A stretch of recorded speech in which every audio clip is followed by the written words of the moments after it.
Let's make tasty and delicious garlic corn rice. Garlic corn rice বানানোর জন্য সবার প্রথমে ভালো করে কড়াটিকে গরম করে নিতে হবে। কড়া গরম করা নেওয়া হয়ে গেলে গ্যাসের ফ্লেমটিকে মিডিয়াম করে দিতে হবে। এই পুরো রান্নাটি কিন্তু গ্যাসে মিডিয়াম ফ্লেমে হবে।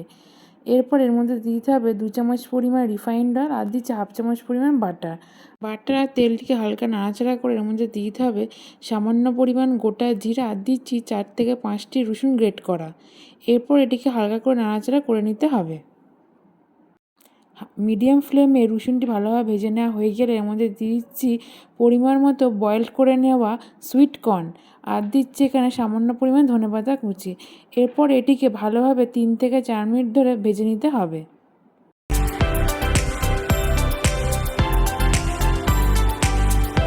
5 মিনিট ধরে মিডিয়াম ফ্লেমে সুইট কর্ন আর ধনেপাতাগুলোকে ভালোভাবে ভেজে নেওয়া হয়ে গেলে এর মধ্যে কিছু মশলা দিয়ে দেবো।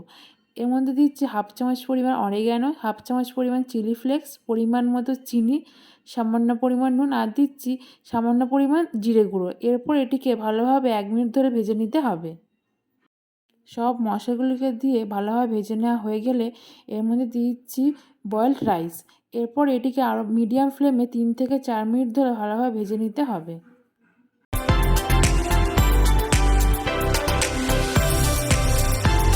4 থেকে 5 মিনিট ভালোভাবে সব কিছু দিয়ে এখানে ভেজে নেওয়া হয়ে গেছে।